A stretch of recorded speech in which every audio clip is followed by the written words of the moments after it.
Force, the Jedi. All of it. It's all true. 300 subscribers. Wow. Thank you guys so much for the love and support that you have shown our channel. It means more to me than you will ever know. I am so proud of our achievements so far, and I hope that we can do a great many things together as Star Wars fiction. You know, I like to do the fan fiction stories and the what if scenarios, and I even want to talk about some events in Star Wars here and there, but fan fictions will always be the focus of this channel. And if that is not enough for you, as a thank you for the 300 subscribers, I want to do a Discord chat with y'all. So welcome to part 12 of our fanfiction series. Of course, if you haven't seen the previous 11 parts, please click the video card above you. Go watch part 1, catch back up. It'll all make sense, and you'll enjoy the story even better. And now, without further ado, let's make the jump back into our fanfiction story.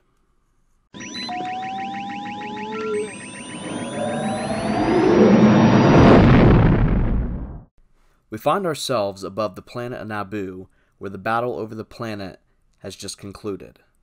The Dauntless and the Eviscicator had now joined forces with the Magnificent, while the few Rebellion capital ships were nearby. The Millennium Falcon had returned to the planet's surface, followed by what remained of the Naboo Starfighter Squadron. Darth Vader's regiment of the Empire had defeated the faction still loyal to Palpatine and his contingency. Grand Admiral Sloane had ordered for the bridge to be cleared as the hologram of Masameda appeared. "I see that you were successful with joining Darth Vader's ranks," he said, sounding pleased. "Now you must get any information you can on his plans. The Shadow Council convenes soon, and Rax has you as one of its few members." Sloane was taken aback by this news at first. "I thought he would treat me as a deserter." "Tashu and Rax are wanting to unite what remains of the Empire for the next part of our late Emperor's contingency. And you, my dear, hold a great deal of power. I am on this council as well, and have been deemed to appear as Emperor, while dear Gallius pulls the strings from the shadows," Ameda said, standing to his feet. "I thought you were going to help me destroy him," she asked, with anxiety in her voice. "I want to play their game while we can learn what Vader is plotting. Soon we will put them against one another. If you can rally with him to destroy Rax, then we can turn on him, and there will be no one left to challenge us, Grand Admiral," he said before continuing. "I have been by our late Emperor's side since the beginning of his chancellorship. Always has he commanded true power, and knows the darkest knowledge. One must assume he plans to return, and whoever holds this power when he does will gain his favor. Especially if we are the ones to eliminate Vader." Sloane then let off a small smile. "I will play both sides, and Vader won't even know it, because I will tell him enough of the truth to gain his trust. Do not underestimate him, as I once did," Amida warned her. "I will take the liberty of speaking with Rax and informing him that I surrendered to Vader in order to gain his trust." "Very well," the Grand Vizier and Figure Emperor said, before ending the transmission.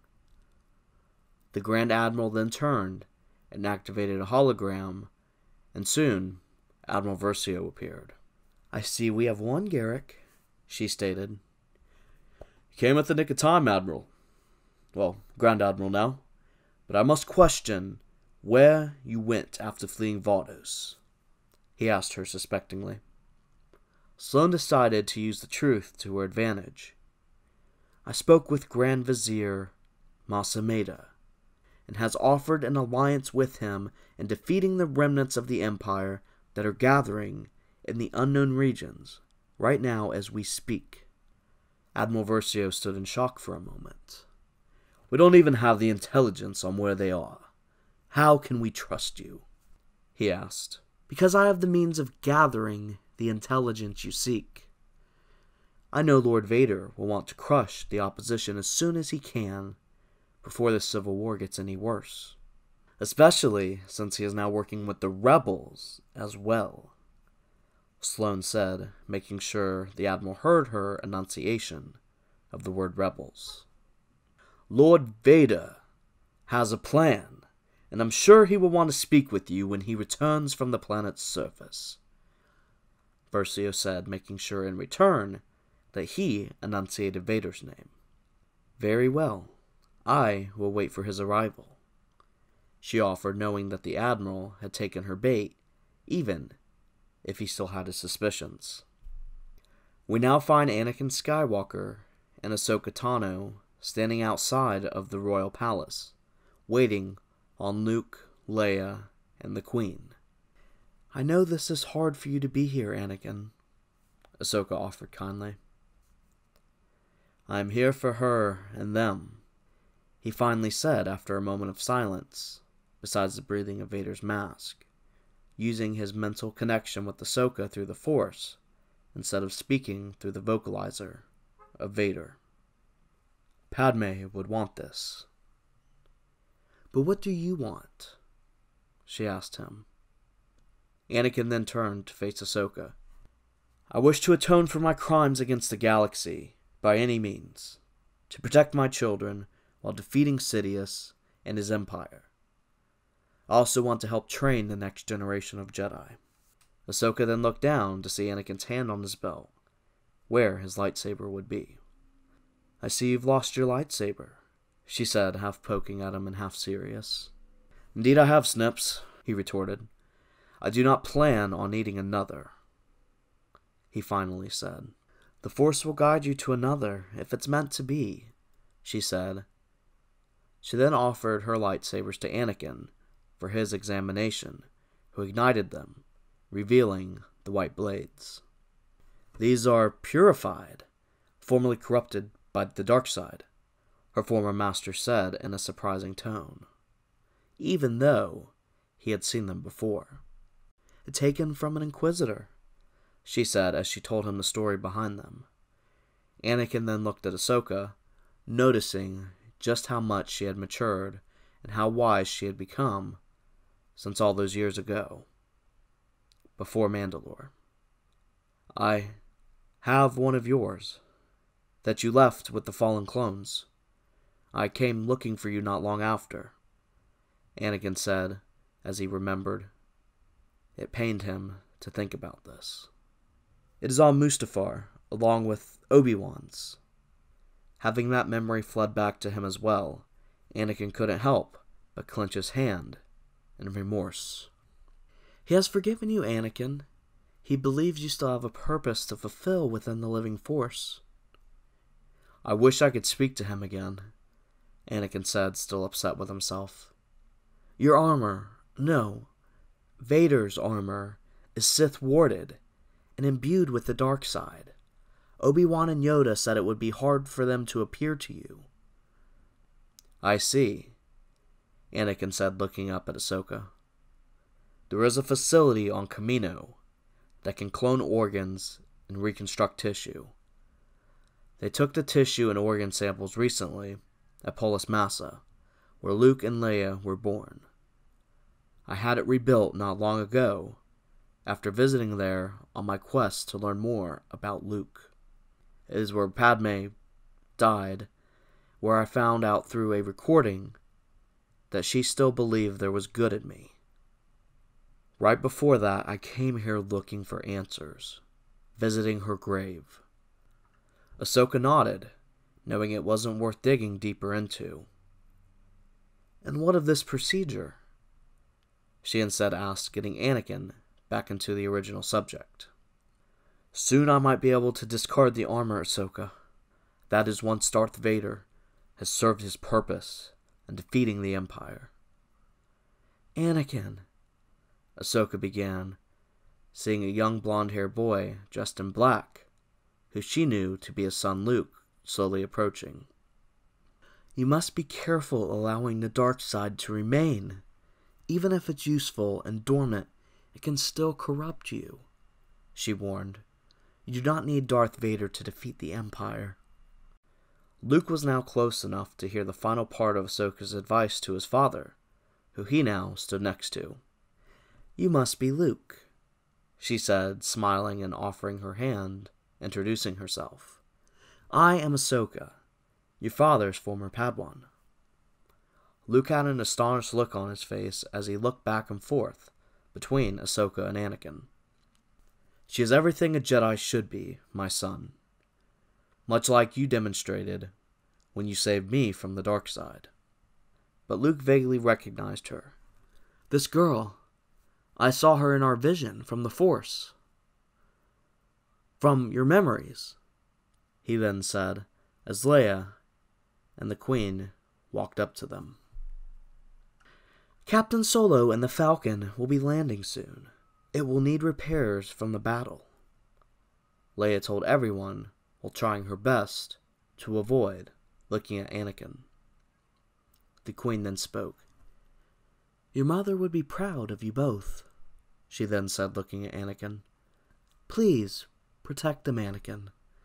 The family wishes to see all of you once the conflict has been resolved. And they do not know the fate of the Amidalans," she said, hinting to Vader about the nature of his last visit to Naboo. The Queen then summoned her guards as she turned to leave, bidding farewell to Luke and Leia. I will make sure it happens after the Empire is brought to justice," he struggled to finally say, knowing that the truth of visiting Padme's grave and killing all those that protected it would have to be revealed sooner than later. Just then, the Millennium Falcon could be seen landing in the royal hangar.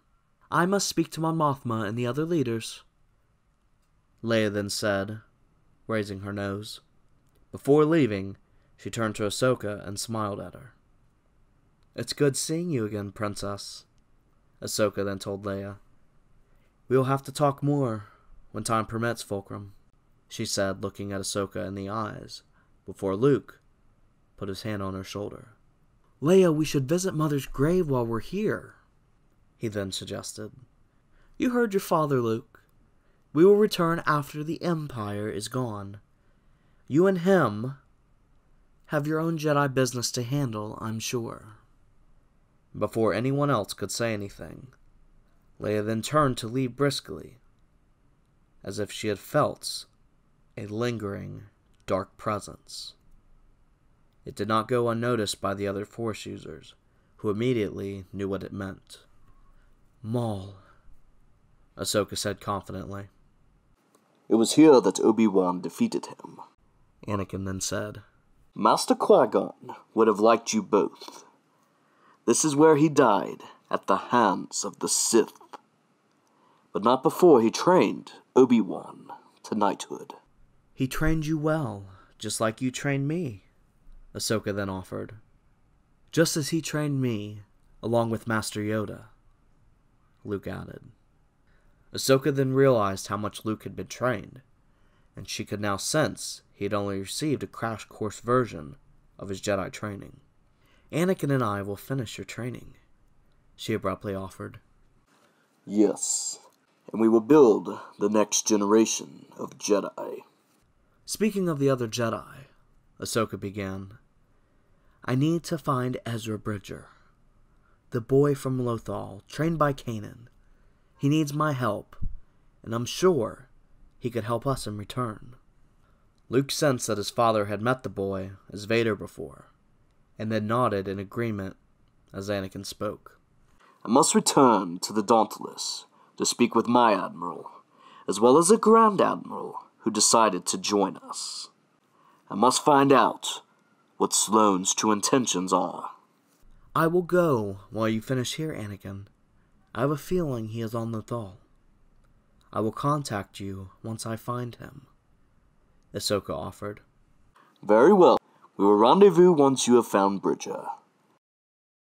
Another Jedi will help turn the tide in this conflict," Anakin said with resolve. Ahsoka then bowed to Anakin and Luke.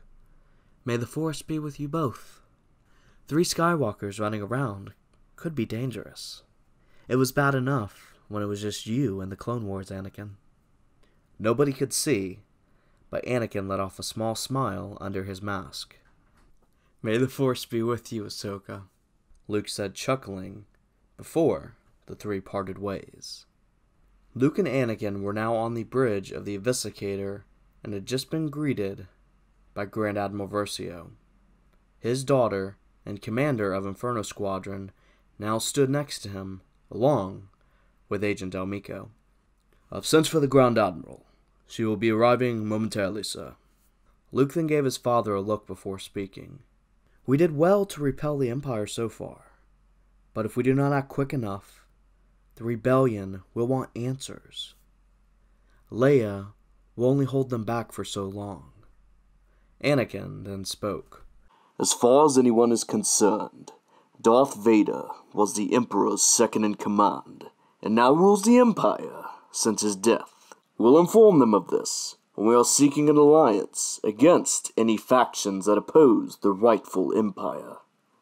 Once the war is over, and the defected Imperials have been defeated, we will surrender that power, and the new Republic will absorb our forces."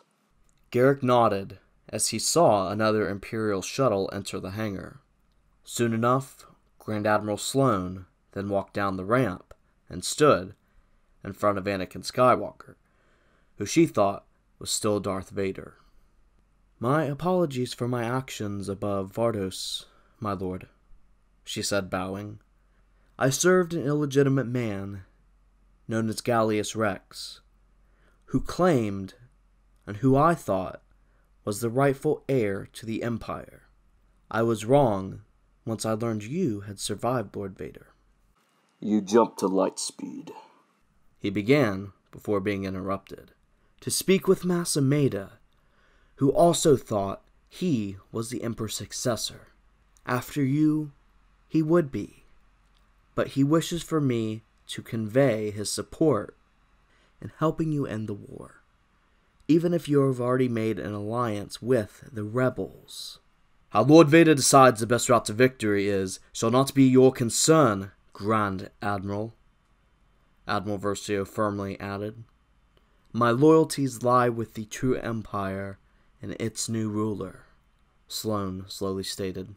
"I want to know where Gallius Rex is, and I want his immediate surrender," Anakin then said with a dark tone before continuing. "I sense the truth behind your words, Grand Admiral, which is the only reason you are still alive," he said, pointing his finger at her. Hardly able to contain her fear, she fought to keep her professional composure. "I will not fail you, Lord Vader. I will follow your orders or die trying." Satisfied with her answer, Anakin dismissed the Grand Admiral with orders to locate this false Emperor, but not before promoting Garrick Versio to Grand Admiral as well, and his daughter Iden to Admiral over the ISD Dauntless. "Luke and I are needed elsewhere for now," Anakin then told his new Grand Admiral. "In the meantime, dispatch the Dauntless to assist my daughter Leia and the rebellion. I wish for you to travel with the Magnificents and report on Sloane's dealings.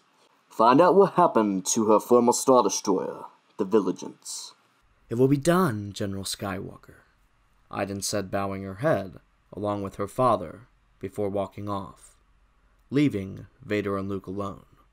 "Ahsoka," he then said, turning to see her ship landing in the hangar, an outdated Jedi shuttle. "Ezra is not on Lothal and hasn't been for 2 years," she said, walking up to Anakin and Luke with disappointment in her voice. "Do you know where he went?" Luke asked. "Yes and no," she said, looking at a younger girl dressed in artistic Mandalorian armor, who then approached the group. "This is Sabine. She fought alongside Ezra, Kanan, and the rest of the crew of the Ghost." Luke could sense she was in shock, but had already been told about who Darth Vader really was. "I'm Luke Skywalker," he said, offering his hand to the girl. "It's nice to finally meet other Jedi," she said, sheepishly looking up at Darth Vader. No, Anakin Skywalker. Ahsoka had filled her in on who he was. Hero of the Clone Wars, then the Emperor's enforcer, who murdered countless innocents, and once again, a supposed Jedi like Ezra. She didn't know what to think of that yet. "I have an idea of where he may be," Ahsoka offered, looking at Anakin. "We went there with Obi-Wan in the Clone Wars. Albeit by accident." Mortis, Anakin simply offered, knowing what she already had in mind.